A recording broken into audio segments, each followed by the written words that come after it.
Hey, welcome back. So in this video, I'm going to go over how to install some lighting in an attic space. In my case, I am in an attic knee wall, but this would apply to any attic space, right? Usually most attics always have wiring already running through there. So my electrical panel is below here, and there's a bunch of home run wires running through. But we use the space for storage.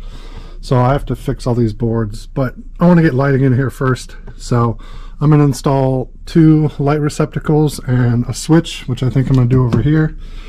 So I've already done my inspection and I found the wire I want to use. So I do have wires running through, so I have an outlet here, and I found the wire that comes up from that outlet, runs over to this exterior wall, and then it runs to an outlet there on this wall.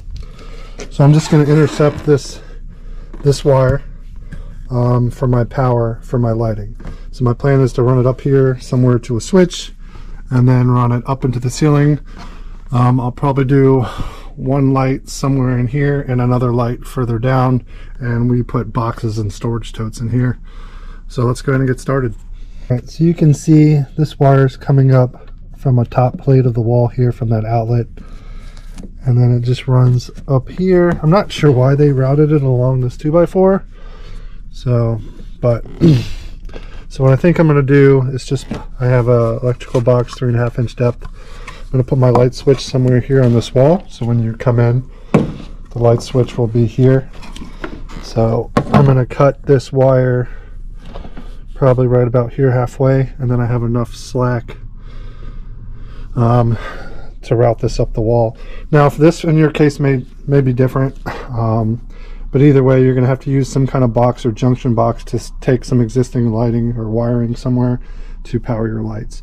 But let's go find the breaker, shut it off, and then we'll get this wire cut, start routing it up to install my switch box. Here's the breaker, so I'm reading open hot 0 voltage on this outlet, and then that cable running up from the outlet to the other outlet is dead. Also, that outlet is completely dead now, and I removed that outlet and looked behind it. There's only one wire coming in, so I know it's this wire. So it's dead now. So I'm gonna go ahead and cut it.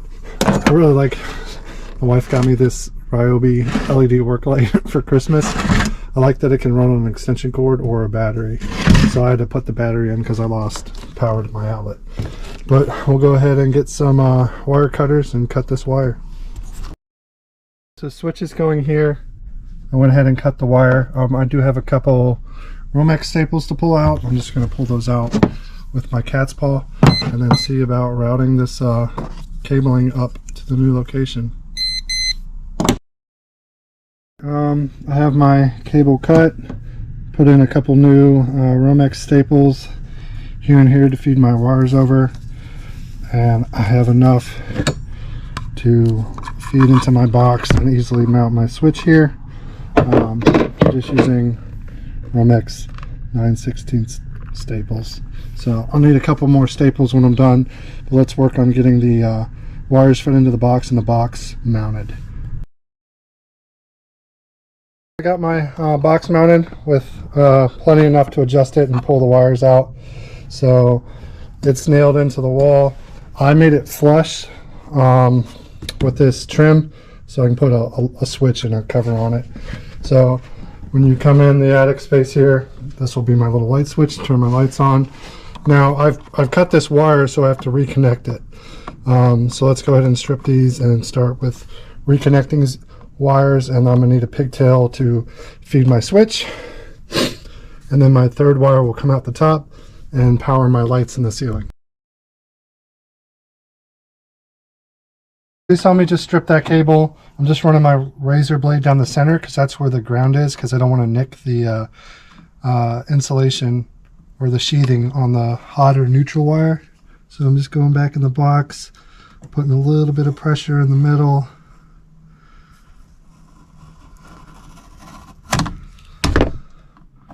To cut this jacket. And then cutting off the paper and the vinyl jacket with my snipping tool. And then it'll be better to start connecting wires. So for new wiring, I picked up a 25-foot roll of Romex 14.2, and then I've had this little kit of wire nuts. But I'm going to run the third wire in from the top, and this is the wire that's going to feed the one light and then the second light down there. So in here, I'm going to hook up all the neutrals. So I'm going to have to feed in my new wire from the top, one of these cutouts up here. All the neutrals will go together, and then the black will go to my switch.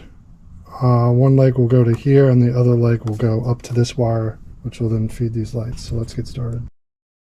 Right, my wiring is basically done. I went and turned the breaker back on to test it. So the wire I cut are the two wires in the bottom, and this third wire in the top is my new one that's going to go to my lights in the ceiling.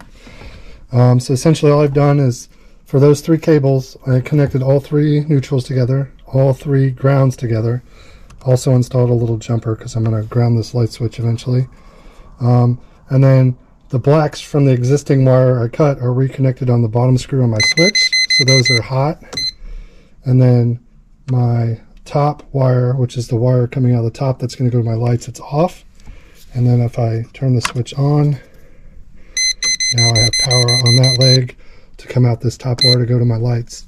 So just go ahead and checking my wiring. Looks like everything is good. I'm going to go ahead and hook this ground wire to the ground screw on here, get all this wiring pushed in the box, and mount this switch.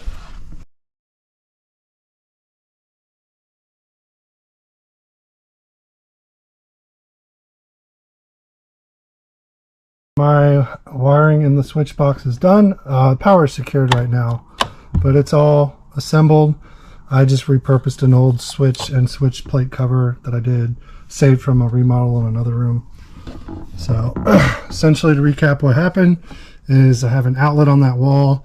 That cable came up and ran over here to an outlet on this exterior wall. I intercepted it, junctioned it back together in this box, and then grabbed power from this outlet branch. It dead ends there to power my lights. And then my wire coming out of the top is my Romex that I'm going to route up and over. I think I'll do the first light like right here, which is like 4 rafters in, and then I'll go 4 or 5 more down, and then it'll be 4 to the end to space out my 2 lights. So I'm just going to keep using staples and route this up, and then get to mounting my lights. To mount the light boxes, I just have standard Newark plastic boxes. So I got 2 of these. So let's route this up and start on wiring in the first light. So I'm going to take my first Newark box, and I'm going to figure out the spot I wanted, which I think is about a foot or so down from the peak here, so about this area. It has flat side to nail it, and then 6 different places you can put the wires in, but it's pretty straightforward. So I'm going to install it right about here and get the 2 nails nailed in, and we're ready to run the wire to our first box. And then I'm just going to move the cable over to this rafter and measure out about how much wire I need, and go ahead and cut it.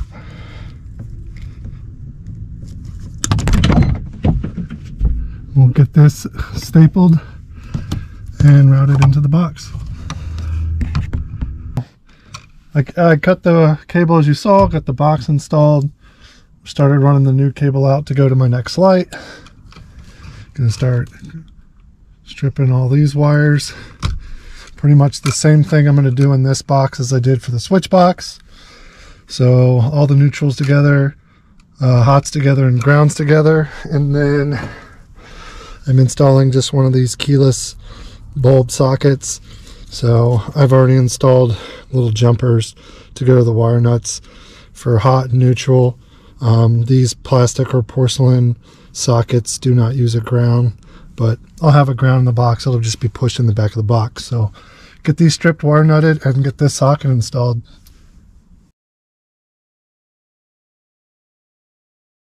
So one thing to note about these kind of light fixture bulb sockets is the neutral and hot or have bare metal connectors. So I'm going to make sure I push my grounds way back up into the box, out of the way. So when this is tightened on, there's no chance of the bare ground wires touching one of these terminals.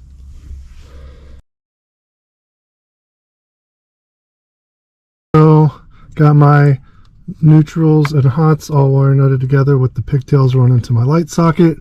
My grounds are pushed way back up in there. Now I'll just feed the wire in and get this mounted up. Got that all screwed in. Be careful, don't over tight screws on these. Even with the this is a plastic version, but even with porcelain, these are easy to crack. I cracked this side a little bit, so I grabbed a washer. But it's secure now. Again, don't over tighten.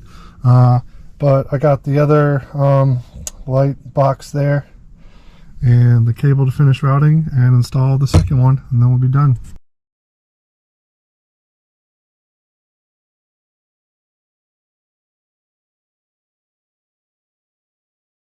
I got the cable routed in, stapled up to the last light fixture here.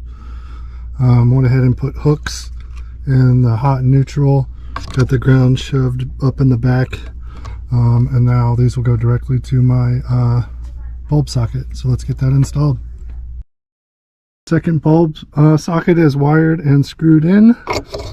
Throw in our bulb. I'm using 9-watt 750 lumen LED bulbs. So let's go install the other bulb.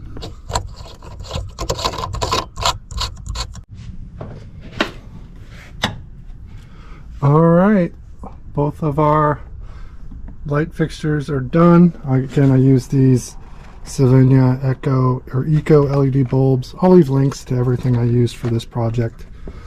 But I have my 2 lights installed and my switch here, which is perfect for this little attic space. So happy with how it came out. Yeah, no real issues. Probably like a 2-hour project. Again, you need to look up electrical codes in your area and consult with an electrician for doing this kind of work. But here's a demonstration on how to install lighting and a switch to an attic space. Thanks for watching this one. All right, bye.